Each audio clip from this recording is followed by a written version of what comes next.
Yo guys, what's up, it's Krypz, and today I have for you all Titan Fashion Set number 15. Now if you're new to the channel and don't know how this sort of video works, I'm going to be showing you all 7 winning submissions from my Discord server, as well as some honourable mentions for sets which are close to winning. Now if you do want to participate in the next Fashion Set video, which will be for Warlock, then please go ahead and join the Discord and submit your best Warlock set into video submissions. But yeah, all the winners today will receive the Realm Walker title within the Discord, and if you do like any of the sets shown in the video, then please drop a like and consider subscribing to the channel. And without further delay, it's time to get straight into the sets. So starting off with the first winning submission, I have to say this is one of my favourite Titan sets I've ever seen, and as you can see, it's from Turbo Killin with the Stone Minotaur. Everything about this set, from like the flow, the colours you used, it's just absolutely perfect, and it definitely gives off the look of stone. I also like how you went and paired it with a really nice Sparrow, the Winchester's Ruin, which if you don't know is going to be returning in Festival of the Lost. And then they've also provided a ghost shell on ship, which also perfectly matched with the set. Now moving on to the pieces they used, the helmet is the Northlight Helm ornament from the Dawning event. Now for any of you which are newer to the game, this is actually the Christmas event, and this set will return into the eververse. Then the arms are the Iron Forerunner gauntlets, which is from the Iron Banner this season. The chestplate and the mark is from the Substitutional alloy set. Now if you don't know, this set was from the Season of Undying Pass. However, Azure is going to be selling it at some point during this season. And then the final armor piece, which is the boots, is the Dune Match's exotic with the Husk Crusher's ornament. And this ornament can currently be purchased from the Eververse archive. Now as for shaders, you want to use Tangled Rust on the entire set except from the mark.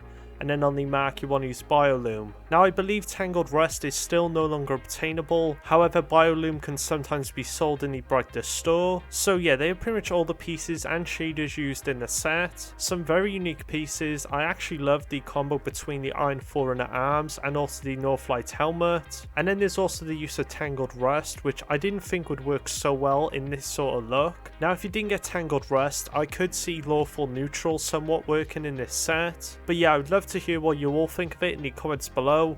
I definitely think it's one of the best submissions that I've ever seen, and this is mainly due to the execution of the set. So yeah, congratulations on winning and getting your title. So now moving on to the second submission winner, it goes to Shrigma Male with this really awesome Titan set based off Samathun's Throne World. As you could see in comparison, the colours match perfectly, and then they also provided a really nice Sparrow, which is the Blood Runner, and then the weapon holstered is also the Blasphemer, which both these items help to match more with that high theme. And yeah, overall it's a really well thought out set. I really love the use of the boots here as well as the mark, as you didn't really need something that was like quite bulky at all, and the lining of the mark also matches perfectly with the texture on the boots. Now moving into what they used on the set, the helmet here is the Devastation Complex from Legendary Engrams, the arms are the Iron Will gauntlets from a previous Iron Banner, the chestplate is the Gaturia ornament from the Season of the Chosen Eververse, the boots are the Star-Crossed ornament from the Eververse archive,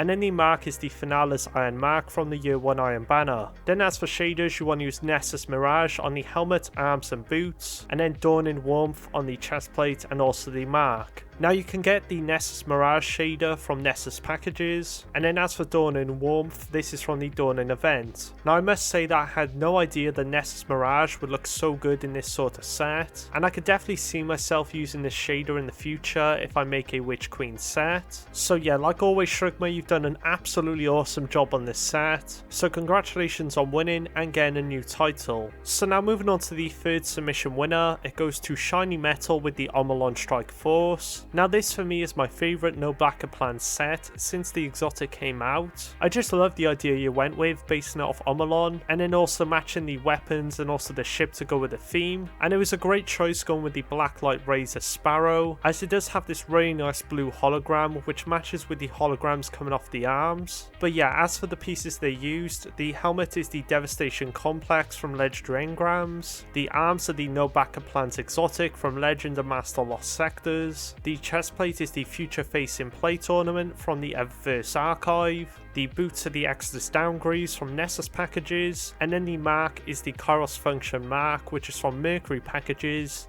Now this has been removed from the game, however Azure is going to be selling the entire set at some point during the season. And then finally the shader that goes over the entire set is Rivalry Black Sand, which is from the Guardian Games event. So yeah, like I said, a great mix of different pieces to give off that Armelon look. Now if you don't like the Devastation Complex helmet, then you could use the helmet from the Future Facing set. You don't have to stick with the Armelon theme, and you could easily change up the shader depending on what glow you have on the arms. So yeah, you did a really great job on the set and also the presentation, and congratulations on getting your first title. So now moving on to the 4th submission winner, it goes to GazKew with the Destructive Mind set. Now this set uses the Severance Enclosure exotic and goes with a Vex look. Now as for the armor they used, the helmet and the boots use the Phenotype Plasticity ornaments from the Season of Undying Pass. The arms are the Bulletsmith IRE gauntlets from the Scourge of the Past raid. The chestplate is the Severance Enclosure exotic from World Drops. And then the final armor piece, which is the mark, is the Moonfang X7 from the Prophecy dungeon. Then moving on to the shaders, you want to use Gambit Chrome on the entire set, and this shader was from Dismantling Gambit Weapons. So yeah, overall the set is very clean and matches so well together and definitely gives off the Vex look.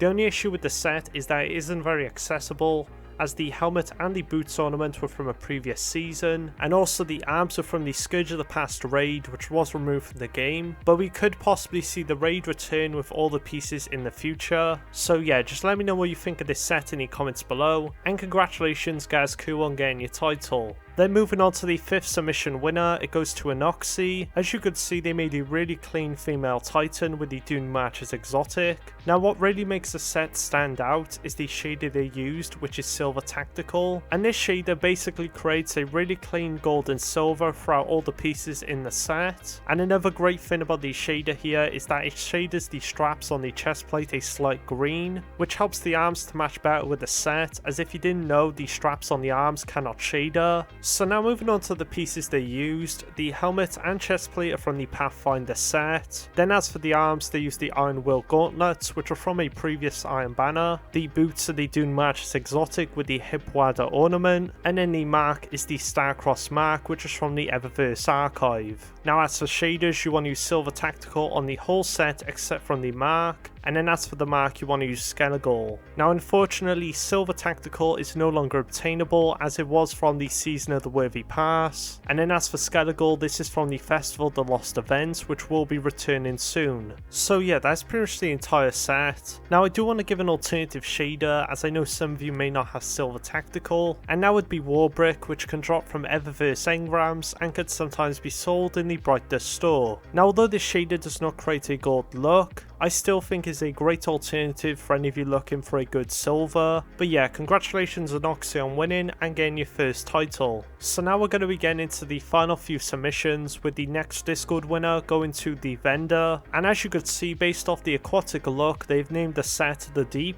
Now I really love the use of ritualism in this set. I think this set is a perfect example of where ritualism is used right, with like the leaves and also the rust giving it a greater emphasis of it coming from the ocean. And they've also provided a really nice ship and also a sparrow, the ship being the Junkyard Navigator and the sparrow being the Junkyard Steed, with both these cosmetics helping to match even more with that aquatic theme. Now if you're wondering what armor they are using, the helmet here is the Scatterhorn Helm, which if you didn't know was reprised last season into the Tangled Shore loophole. The arms are the RPC Valiant, which if you didn't know is a rare item. The chestplate is the Substitutional Alloy Plate, and the whole set is going to be sold at GazKew at some point this season. Then the boots are the Dune Marches exotic with the Hipwada ornament.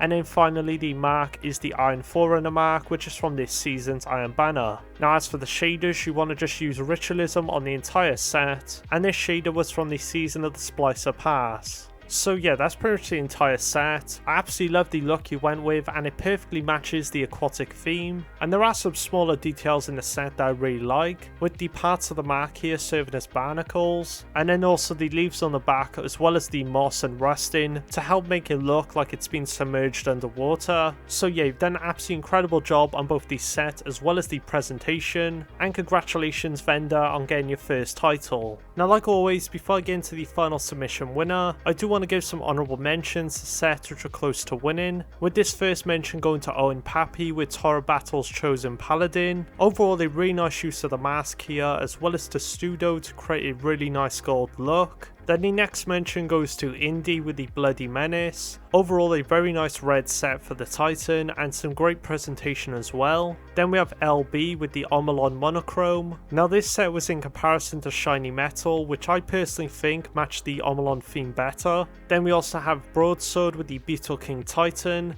I just really love what you did with the exotic helmet here, bringing a very unique look with this set. And then the final mention goes to the Dripster with the Queensguard Titan. So yeah, these were all very good sets and you'll find what they used in the description. But now moving on to the final submission winner, it goes to Juicebox with the Gears of War Cog Soldier. Now I don't know too much about Gears of War, but when I did search up the Cog Soldier and compared it to this set, the comparison is absolutely outstanding. I could definitely see why you picked each of these pieces, and the choice of shader was amazing as well. As you could see, the blues from both the reference and also the set are almost identical. And to top the already amazing set, they also provided some weapons and other cosmetics to match with the look. So here is the Duty Bound, which is meant to be in reference of the Retro Lancer. Then here we also have the Nasher shotgun, and then also a weapon that resembles the long shot sniper. And then they also provided a ship which is meant to match the Vulture in Gears of War, and you could really see the Juicebox went really in depth with this set, trying to match as many pieces as possible with the Cog Soldier reference. Now if you are wondering what they are using, the helmet here is the Christ the Green Helm, which is from Varix's quests. The arms are the Dreambane gauntlets from the Shadowkeep campaign. The chestplate is the Kerrick Type 2, the boots are the Tangled Web gauntlets,